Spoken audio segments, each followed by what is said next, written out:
This story is titled My Ex Left Me and Our Kids Saying, I'll be back in a few years, returned 6 years to nothing, I have divorced her.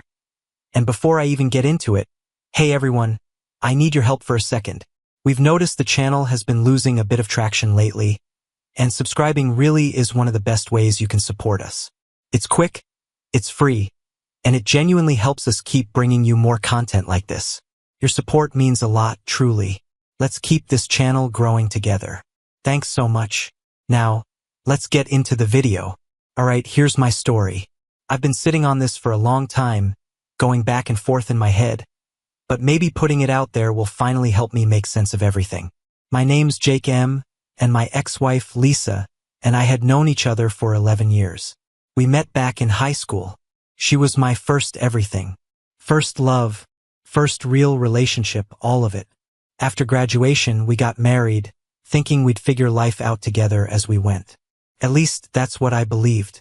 Looking back now, it turns out Lisa had a very different idea of what figuring it out actually meant. In the beginning, things really were good. We had 2 amazing kids, a boy and a girl, and I honestly believed we were solid. Sure, Lisa always had a taste for the finer things, but I brushed it off. I told myself she just wanted the best for our family. That's what you do when you love someone, right? You justify things, even when they don't fully make sense. But somewhere along the way, something shifted. It stopped being about us, and slowly started becoming about her. I didn't notice it all at once. It happened little by little. Lisa started spending time with this new group of moms from school. You know the type, always dressed in designer clothes, always talking about luxury vacations in Bali or wherever the next trendy destination was.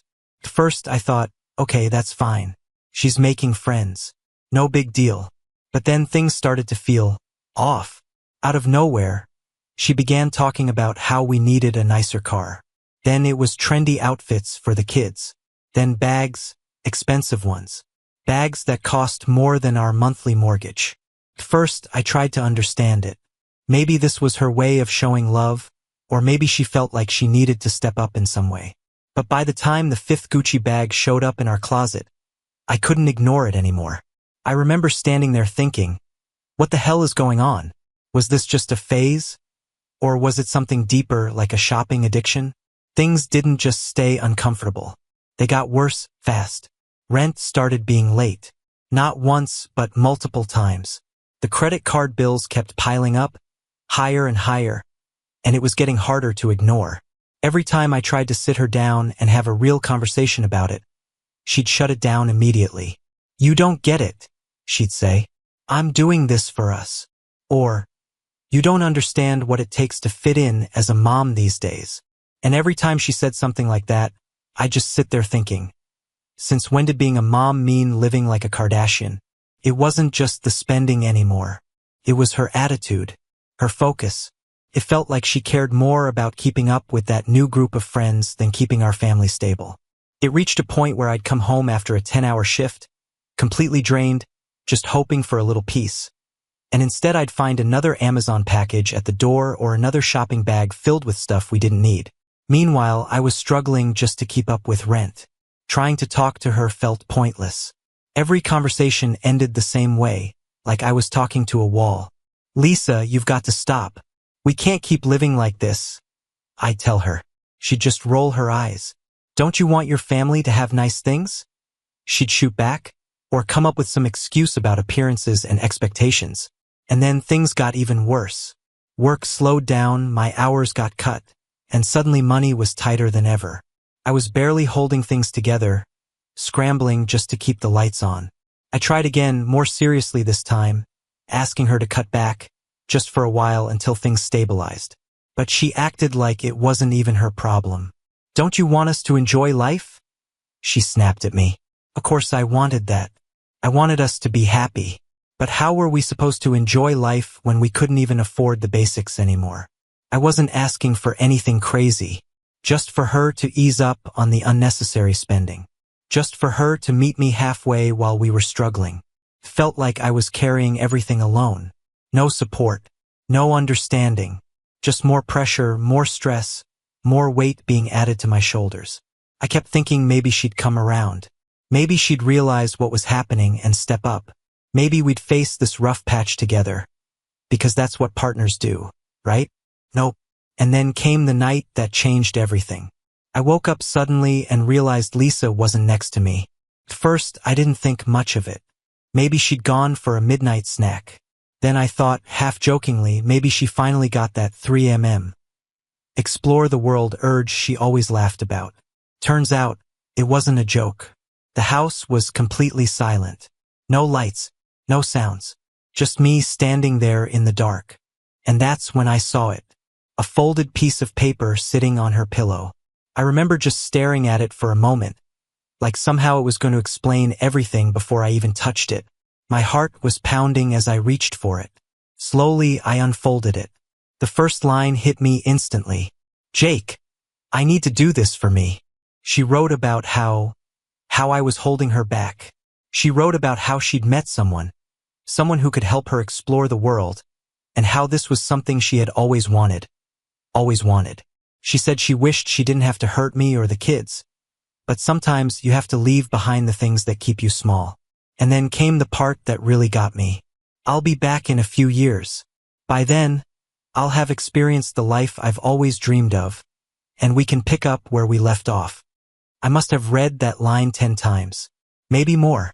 I kept going over the words, trying to force them to make sense in my head. She was leaving us for another guy chasing some fantasy of a high life.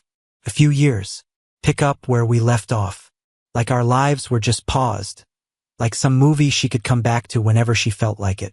Couldn't breathe. My hands were shaking as I kept rereading the note. Like if I looked at it enough times, it would somehow change. Like it wasn't real. But it was. Lisa had left me, and our kids, for what?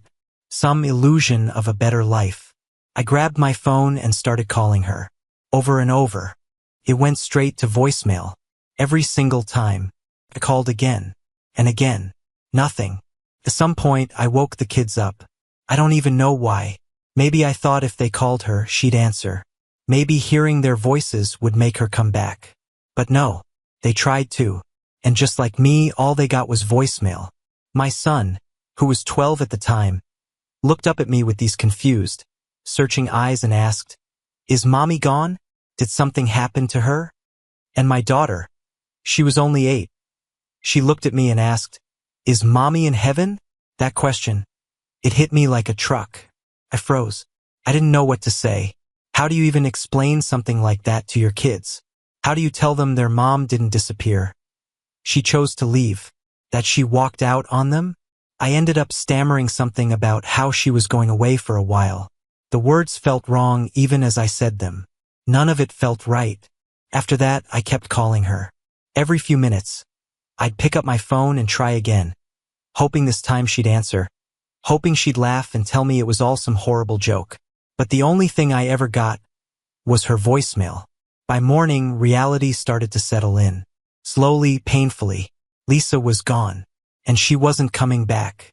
Not anytime soon. I had 2 kids who needed me, and I had no idea how I was supposed to explain to them why their mom had decided we weren't enough for her. That note, it changed everything. In that moment, something inside me shifted. I stopped being a husband. I had to become something else.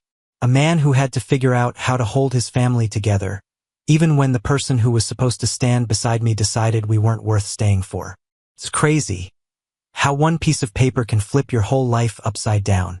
After that night, everything felt like a blur. I'd wake up, stare at the empty space next to me in bed, and for a second, I'd wonder if it had all just been some nightmare. But then it would hit me all over again. The first few months, they were brutal. I was trying to juggle everything. Work, bills, raising 2 kids on my own.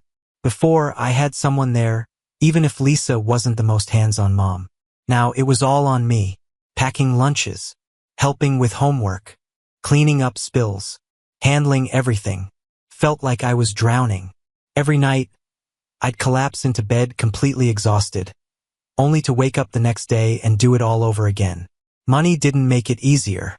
Lisa's spending had drained most of what we had saved, and now, with just my income, it felt like I was always one step away from falling behind.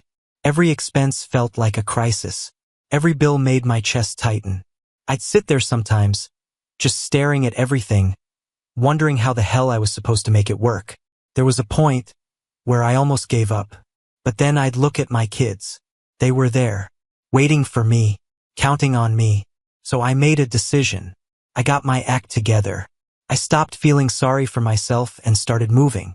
I cut out everything that wasn't absolutely necessary. If it didn't keep the lights on or food on the table, it was gone. I started hustling, picking up every overtime shift I could, taking on freelance work on the side. Nights when I would have normally crashed, I stayed up working instead. It wasn't easy. There were nights I thought I was going to drop from exhaustion. But slowly, things started to change. I started seeing results. I sold off anything we didn't need. That fancy coffee maker Lisa just had to have? Gone. The treadmill sitting in the corner collecting dust? Sold. And honestly, it felt good. Like I was finally taking control again. At home, I made sure the kids were taken care of. I cooked every meal. Found secondhand clothes for them. Tried to make things feel normal again. Planned little outings. Trips to the park. Movie nights. Ben and Ellie. They were stronger than I ever gave them credit for. Yeah, they missed their mom. Bedtime was especially hard for a while. But little by little, they started adjusting. About 6 months after Lisa left, one night, Ben walked into my room. He was holding a picture of her. He handed it to me, looked up at me, and asked quietly, "Do you think she'll ever come back?" Man, that question hit hard. I sat there, just staring at the picture. Back then, life had felt so simple, like we were just your average happy family. For a moment, I wanted to lie to him. I wanted to tell him she'd come back, that everything would go back to normal, that somehow all of this would fix itself. But I couldn't do that to him. Couldn't lie. "I don't know, buddy," I said quietly. "But no matter what, I'm here. We're going to be okay." And over time, things did start to shift. Not in some magical way. Life didn't suddenly get easier. Far from it. But it became manageable. I wasn't drowning anymore. There were no more surprise shopping sprees. No more arguments about money echoing through the house. For the first time in years, I felt like I could actually breathe. And it wasn't just about finances either. Slowly, I started to feel like myself again. I began to take pride in how far we'd come, in how much I had managed to rebuild after everything had fallen apart. I wasn't just surviving anymore. I was standing stronger than I had been before. I never planned to do any of this alone. But somewhere along the way, I proved to myself that I could. By the time a year had passed, I realized something that honestly surprised me. I didn't miss her. Not really. I missed the idea of her, sure. The version of her that existed before everything went wrong. But the person who left that note, I didn't recognize her anymore. And that's when it hit me. I couldn't keep carrying this with me. When Lisa left, I remember thinking there was no guide for something like this. No handbook to tell you what to do next. Turns out, there kind of is. It's called a lawyer. I explained everything and filed for divorce. And strangely enough, it felt liberating. Like finally unsubscribing from something you never even signed up for in the first place. Since Lisa was nowhere to be found, the whole process moved quickly. Clean. Simple. It wasn't that I wanted it to come to that, but it was the right thing to do. I sold the house. That place had started to feel less like a home and more like a museum of bad memories. Every room carried something heavy, so I let it go. We moved to a smaller place in a quieter town. The kind of place Lisa would have hated. Not flashy enough. Not impressive enough. But at that point, I didn't care anymore. I was done living for her. Our new home wasn't anything special. Just a small 2-bedroom house on the edge of town. But to me, it felt like a fresh start. And the kids? They adjusted faster than I expected. By the time 3 years had passed, Lisa had become something distant. Almost like a memory that didn't quite belong to my present anymore. At least for me. For Ben and Ellie, it took longer. There were still moments when they'd ask small questions about her. Quiet ones. But eventually, even that faded. It was like they understood, in their own way, that she wasn't coming back. Life settled into something that felt normal. Not the life I had imagined, but something steady, something real. I had my routines, my rhythm. And then, around that time, I started noticing something I hadn't felt in years. Freedom. Not the loud, reckless kind. Not the kind where you run off and leave everything behind. No. This was quieter than that. It was the kind of freedom that comes when there's no constant tension in your home. No one draining your bank account. No one filling the space with endless demands. I could breathe again. I wasn't living paycheck to paycheck anymore. For the first time in a long time, I could even save a little. And without all that chaos around me, I started realizing just how much lighter life could actually feel. I wasn't tiptoeing around moods anymore. I wasn't bracing myself for the next spending spree. I wasn't trying to keep up with someone else's endless need for more. Ben and Ellie noticed it too. They started smiling more, laughing more. Watching them like that, it did something to me. It made me realize that Lisa leaving wasn't the tragedy I once thought it was. It was a reset. One we didn't even know we needed. And I changed too. I wasn't the same guy she left behind. I was sharper, more focused, more confident. About a year after the divorce, I started thinking about the future again. Not in that old way. Not the what if Lisa comes back kind of thinking. That was gone. This time it was different. I wasn't looking over my shoulder anymore, waiting for something to fall apart. I wanted to build something stable, something real, for my kids, and maybe one day for myself too. When it came to dating, I dipped my toes in. Apps, profiles, swipes. It wasn't hard to get attention. Conversations started easily enough. But I wasn't chasing anything. I wasn't looking for someone to complete me or fill some empty space. I didn't want a quick fix or some big, dramatic romance. I wanted a partner, someone who could match my energy, someone who understood my priorities, someone who could fit into the life I had built, not try to reshape it. And then, eventually I reconnected with someone, a woman from the bookstore. Her name was Emily, and she was everything Lisa wasn't. Grounded, kind, real. She didn't care about flashy things or appearances. She wasn't trying to impress anyone. She cared about simple things. Books, her dog, just being herself. We started off as friends, talking about everything. Parenting, life, our favorite books. I took it slow. I didn't want to rush into anything. I'd learned my lesson there. But over time, something shifted. Emily became someone I looked forward to seeing. Someone who made me feel like I could just be myself, without worrying about being judged or measured against anything. For Ben and Ellie, it was an adjustment. At first, they were hesitant. I didn't blame them, but Emily never pushed, never forced anything. She let them come to her in their own time, and eventually, they did. By the time we started officially dating, they adored her. I didn't rush into introducing her to the rest of my life. It wasn't about replacing Lisa or pretending the past hadn't happened. It wasn't about erasing anything. It was about building something new, something better. When I look back at that time now, I can see it clearly. That was the turning point, the moment I stopped just surviving and actually started living. Emily was part of that, sure. She played a role, but it wasn't really about her. It was about finally letting go of Lisa's shadow. The freedom I found wasn't just financial or emotional. It was deeper than that. It was the freedom to imagine a life where I wasn't defined by Lisa's choices anymore. A life where I got to make my own decisions. And then one afternoon, my phone rang. I almost didn't pick it up. I didn't recognize the number. Normally, I would have just let it go to voicemail. But something about it made me hesitate. Something made me answer. The second I saw the caller ID, I froze. It was Lisa. For a moment, I just stared at the screen, like it might explode in my hand. 6 years. 6 years without a single word. No calls. No texts. Nothing. And now, out of nowhere, she was calling me. Part of me wanted to ignore it. Honestly, I almost did.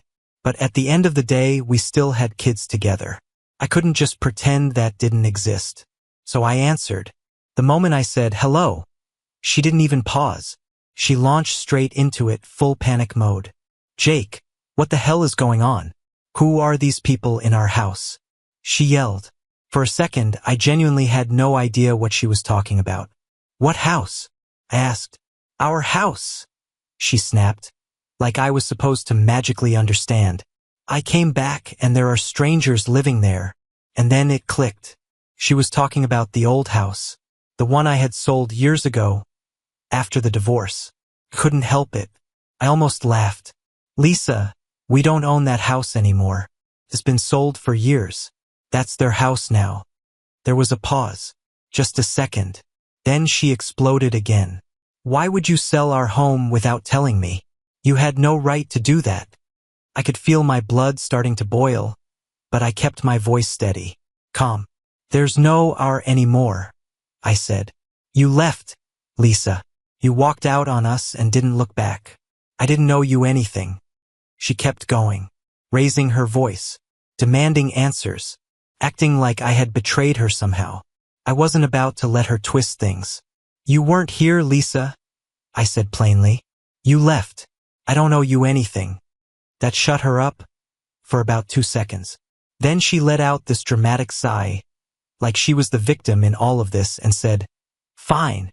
What's your new address? I need to come home and give my husband and kids a big kiss. I actually laughed, out loud. I didn't even try to hide it. Lisa, I said, shaking my head, we're not yours anymore. I'm remarried. My wife and I, along with the kids, have moved on. You don't have a home here. Silence. For a moment, she didn't say anything.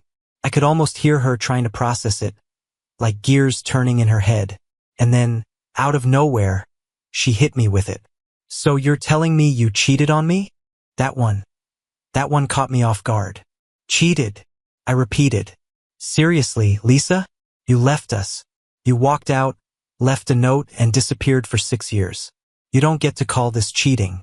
You abandoned your family. That's when she completely lost it. She started yelling, saying I was heartless, that I had ruined her life. I stayed calm. I had to. And I told her the truth, even though I knew she wouldn't accept it. Lisa, you're the one who ruined everything. In the 6 years you've been gone, we've had to rebuild. And we realized we don't need you anymore. You made that decision for us the day you left. But she wasn't listening. She doubled down, saying I had no right to move on without her. Like she was entitled to come back and just pick up where she left off whenever she felt like it. And then, I swear, she actually said it. What's your address? I need to come and teach you a lesson. Couldn't help it. I let out a dry, disbelieving laugh. Teach me a lesson? Lisa, are you serious right now? You've got some nerve. She shot back immediately. Selling our home. Moving on. You think you can just erase me like that? Erase you, I repeated, trying to keep my temper in check. Lisa, you erased yourself when you walked out on us. You think you can just show up after 6 years and start calling the shots again? I'm your wife, she practically shouted. I corrected her. I'll admit, I knew I was getting under her skin, and part of me didn't mind. You were my wife. That ended the day you left. Now I have a new wife and the kids, and I have moved on. You don't get to come back here acting like this. She scoffed. Oh, so you think this is all just fine? That I'm gonna sit back while you ruin everything? Give me your address? Or are you too much of a coward? That was it. Lisa, I'm not giving you my address, I said firmly. This isn't your home anymore. We don't owe you anything. You'll regret this, she hissed. I'll make sure of it. And then, she hung up. Just like that. She probably thought she had the last word. But honestly, I just stood there, phone still in my hand, feeling something I hadn't expected. Relief, because the call was over. I just stood there for a moment, staring at my phone, trying to process what had just happened. What was she even thinking? It had been 6 years. 6 years since she walked out on us, disappeared without a word, and now she suddenly thought she could just come back and act like nothing had changed. It was unbelievable. After a minute, I took a breath and called Ben and Ellie into the living room. They came in, a little curious, a little unsure, and I sat them down. I told them their mom had called. I kept it simple. Then I asked them something I had already been thinking about since the call ended. I asked if they wanted to have a relationship with her. I didn't want to make that choice for them. It wasn't my place. Their reaction was immediate. Ben didn't even hesitate. He shook his head and said, "No way. She left us, Dad. Why would I want to talk to her now?" Ellie looked at me, quieter, but just as clear in her own way. "Do we have to?" she asked. I told them no. They didn't have to do anything they didn't want to do. The relief on their faces, it said everything. And in that moment, it really hit me how much Lisa's absence had shaped them. She wasn't the mom they used to remember anymore. To them, she was just a stranger. But Lisa was never the type to just let things go. A few days later, I got a call from one of her relatives. Her cousin, I think. They told me Lisa was furious. Not just upset, furious. And apparently she was planning to come back to town. I didn't know what her endgame was, and honestly, I didn't care. It didn't matter. She wasn't walking back into our lives like nothing had happened. The thing about Lisa, she had this way of twisting reality to fit whatever story she wanted to believe. In her mind, she wasn't the one who abandoned her family. No, she saw herself as the victim, the one who had been wronged. But that wasn't my problem anymore. I had a new life, a stable one, and I wasn't about to let her chaos tear through it again. Still, once Lisa was back in the picture, everything started turning messy again. It was like the 6 years of silence hadn't been enough for her. After that first phone call, I thought maybe she'd realize she wasn't welcome and just leave us alone. I was wrong. Lisa doubled down. She started calling, texting, non-stop. My phone wouldn't stop lighting up. She left these long, rambling voicemails going on about how I had betrayed her, how she deserved to be part of our lives again, like she had some kind of claim over everything. At first, I ignored it. I thought if I didn't respond, she'd eventually stop. But she didn't. Things escalated. One day, she even called while I was at work. I was already on edge, tired of the constant interruptions, so I picked up. "You think you can just replace me?" she snapped the second I answered. "Lisa, what do you want?" I asked, trying to keep my voice steady.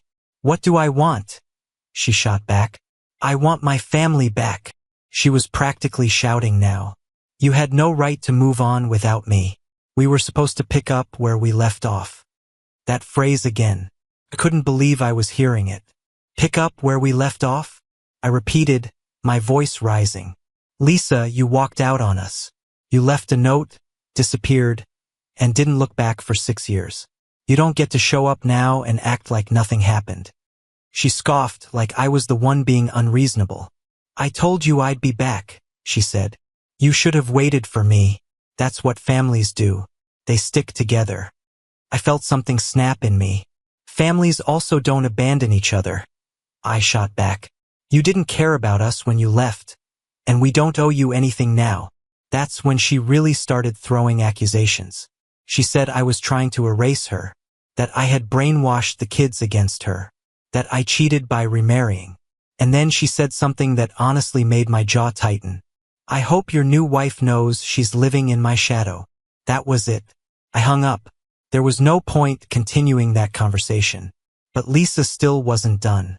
She started spreading rumors through her extended family, telling anyone who would listen that I had stolen her house and kept the kids from her.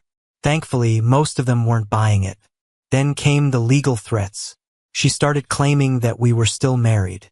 Said she was planning to have my marriage to Emily annulled. I actually laughed when I heard that. Couldn't help it. It was like she thought she could just play some kind of reverse Uno card on my life because reality didn't match the story in her head. Like none of the past 6 years counted just because she hadn't been around to contest it. As if she could disappear for years and then come back and declare everything null and void. She was acting like the world had been frozen in place while she was gone. Like everything would be exactly how she left it, just waiting for her to return and pick it back up. The audacity of it, it was honestly mind-blowing. Lisa was so caught up in her own version of reality that she genuinely believed her absence wouldn't change anything. But that's not how life works. And it's definitely not how the legal system works. I had the paperwork. Everything was finalized. She had been notified through every proper legal channel back then. But ignoring reality had always been one of her specialties. She started throwing around legal terms, acting like she had some kind of case, which would have been funny if it wasn't so exhausting. Because the truth was simple. She had abandoned us. She didn't have a leg to stand on. Emily and I talked it through. And honestly, we weren't worried. Not really. Just annoyed. Because at the end of the day, Lisa's threats didn't feel real. They felt like a tantrum. But that didn't make them any less irritating. I sent her a firm message through my lawyer, making it clear that our divorce had been legally finalized years ago and that she had no claim over my life or my family. I really thought that would be enough to shut her down, but Lisa was never the type to go quietly. Around that time, she went into full-on crazy mode. I guess when she realized I wasn't responding to her calls and messages, she decided to go after Emily instead. Somehow, she got her number, don't even ask me how, and started sending her these long chains of completely unhinged texts. Things like, "You think you can just take my place? You'll never be their real mom. You're nothing to them." And another one that said, "Jake is mine and you'll never change that. Don't think for a second this is over." I was seeing red. Seriously, who does that? Emily didn't sign up for any of this. But Lisa still wasn't done.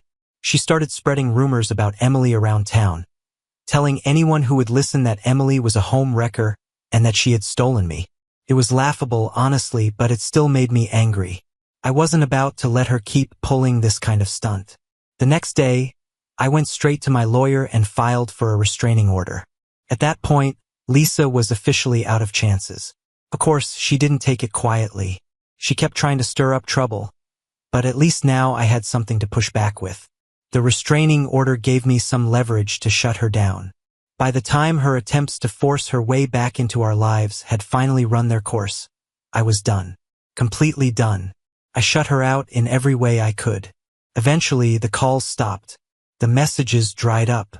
Maybe she finally understood there was no getting through to me, or maybe she just moved on to her next scheme. Either way, the silence felt like relief. For the first time in years, I didn't have to deal with her chaos, and I could focus completely on my family and the life I had rebuilt. It felt like a weight had been lifted, like a reminder that she didn't have any power over me anymore. A few months passed, and life finally felt calm. Work was going well, the kids were doing great, and Emily and I had built something I was genuinely proud of. Then came a work dinner, one of those formal networking events where you shake hands, make small talk, and hope the food is at least decent. I had been invited as a guest of honor for a project I'd led, and everything was going smoothly, until she showed up. Lisa. At first, I thought I was imagining things. But no, she was there, dressed to the nines, hanging off my boss's arm. My heart dropped. Out of all the places she could have appeared, why here? I wasn't even sure if she had seen me yet, so I stayed calm, kept things professional. But Lisa had never been subtle. The moment her eyes met mine, she froze for a split second, then forced this fake smile like she hadn't disappeared from our lives for 6 years. She walked straight over, dragging my boss with her, and started putting on a show. "Jake, wow, I had no idea you'd be here," she said, her voice dripping with fake excitement. I didn't respond, just gave a polite nod and turned back to my conversation. She didn't like that. "Aren't you going to introduce me?" she said, louder this time, trying to draw attention. I still didn't engage. Instead, I excused myself, grabbed my jacket, and started heading toward the exit. That's when she lost it. "Really? You're just going to walk away?" she shouted, loud enough for half the room to turn and stare. "You think you can just erase me from your life? Jake, I am your life." Her outburst stopped me for a moment. I thought about turning around, saying something, putting her in her place right there in front of everyone. But then I looked around, at my boss, my colleagues, complete strangers, and realized it wasn't worth it. So I turned back to her and said calmly, "Lisa, this isn't the time or the place. You need to leave." She kept going, ranting about how I had ruined her life, how I had stolen her family, how she deserved better than this. It was embarrassing. I could feel everyone watching, but I refused to sink to her level. I just shook my head, turned around, and walked out. That night, sitting at home with Emily and the kids, it really hit me how far I'd come. Lisa's outburst didn't shake me. It didn't matter. It was just noise. The life I had now, the family I had rebuilt, that's what mattered. Emily asked me what had happened at the dinner, and when I told her, and she just laughed, shaking her head a little and said, "Sounds like she hasn't changed a bit." "Nope," I said, smiling, "but I have." And that really was the truth. I'm not the same guy Lisa left behind all those years ago. I've grown. I've built something real, something solid. And the best part is, I've got the kind of family Lisa could never understand. A genuine one. Her return might have been chaotic, but it reminded me of something important. I'm done with the past. My focus is on the people who actually matter, the ones who stood by me through everything. And honestly, life has never been better. Thanks for sticking with me, guys. This journey's been a wild one, but I'm proud of where we've ended up. Here's to new beginnings.